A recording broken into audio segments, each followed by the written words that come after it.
Welcome to MMU Physics.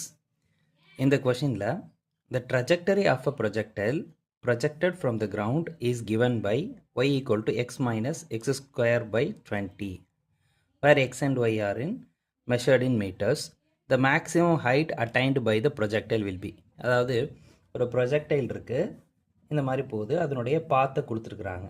அது trajectory பாத். அப்போ y is equal to x minus x square divided by 20 எப்படின்னு கொடுத்துருக்காங்க. இப்போ இந்த பாத்தில் இதுதான் மேக்ஸிமம் ஹைட்டு. இந்த ஹைட்டை எவ்வளோ ஆகுது அப்படின்னு சொல்லி கேட்குறாங்க. அவங்களுடைய கொஷின் ஹெச் மேக்ஸோட வேல்யூ என்ன அப்படின்னு கேட்குறாங்க. ஸோ இது நமக்கு கொடுத்துருக்குற ஈக்குவேஷன். நமக்கு standard form of the equation என்ன நமக்கு தெரியும். சரி, இப்போ இந்த இடத்துல என்ன நமக்கு ப்ராப்பர்ட்டி இருக்குது அப்படின்னா, இந்த இடத்துல ப்ரொஜெக்ட் பண்ணும்போது நமக்கு ரெண்டு வெலாசிட்டி கிரியேட் ஆகும். இந்த இடத்துல தீட்டா இருந்துச்சுன்னா இது u அப்படிங்கிற இனிஷியல் வெலாசிட்டியில் நம்ம ப்ரொஜெக்ட் பண்ணோம்னா இதுக்கு பேர் u காஸ் தீட்டா, இதுக்கு பேர் u சைன் தீட்டா. தீட்டா இருக்கிற இடத்துல காஸ் தீட்டா போடணும், தீட்டா அதுக்கு ஆப்போசிட்டில் சைன் தீட்டா அப்படின்னு போட்டுறணும். இப்போ என்ன ப்ராப்பர்ட்டினா, இந்த ப்ராஜெக்டில் இந்த ஒவ்வொரு பாயிண்ட்டையும் கடக்கும்போது இந்த மேக்ஸிமம் ஹைட் வரும்போது நமக்கு பார்த்தோம் அப்படின்னா u காஸ் தீட்டா அப்படியே தான் இருக்கும், horizontal component. But u sine தீட்டாவோட வேல்யூ கொஞ்சம் கொஞ்சமாக குறைஞ்சிட்டு மேக்ஸிமமில் 0 ஆகிடும். அதாவது இந்த பாயிண்டில் வெலாசிட்டி 0 ஆகிடும். அவங்க கொடுத்துருக்கிறது ஒய் காம்பனண்ட் தான், ஒய் தான் கொடுத்துருக்குறாங்க. இப்போ dy பை dx எடுத்தோம் அப்படின்னா அதோட வேல்யூ என்ன ஆகிடும்னா 0 ஆகிடும். எக்ஸை பொறுத்து டிஃப்ரென்ஷியேட் பண்ணுறோம் அப்படின்னா ஒய்யோட காம்பனண்ட் இந்த இடத்துல 0 ஆகுது.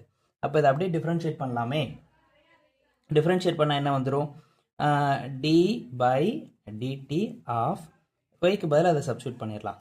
ஒய்க்கு பதிலாக இந்த வேல்யூஸை சப்ஸ்டியூட் பண்ணிடலாம். X minus x square divided by 20 which is equal to என்னது 0. அப்போ என்ன நடக்குது, எக்ஸோட வேல்யூ நம்மளால் கண்டுபிடிக்க முடியும். இங்கே பாருங்கள், இதை டிஃப்ரென்ஷியேட் பண்ணோன்னா டி பை டிஎக்ஸ் டிஃப்ரென்ஷியேட் பண்ணால் 1, எக்ஸ் ஸ்கொயர் டிஃப்ரென்ஷியேட் பண்ணால் 2x, இந்த இடத்துல 20 விச் இஸ் ஈக்குவல் டு என்னது 0 ஆகிடும். அப்போ இங்கே என்ன இருக்குது, நமக்கு இந்த 1 அந்த சைட், அதாவது இந்த மைனஸ் அந்த சைட் போயிடுச்சு. அப்போ 2x by 20 which is equal to plus இருக்கிறது இந்த சைட் போயிடுச்சா, மைனஸ் ஆகிடுச்சு. So that is 1. அப்போ 2x இஸ் ஈக்குவல் டு 20. அப்போ எக்ஸோட வேல்யூ என்ன வந்துருச்சு 10 போடலாம். இப்போ ஒய் மேக்ஸ் வேணும் அப்படின்னா y max which is equal to எக்ஸோட வேல்யூ 10ல் இருக்கும்போது தான் ஒய் மேக்ஸிமமாக இருக்கும். அப்போ 10 minus 10 square divide by 20. So 10 minus 100 divide by 20 cancel பண்ணிட்டா என்ன நடக்கும், 10 minus 5 which is equal to 5 metre.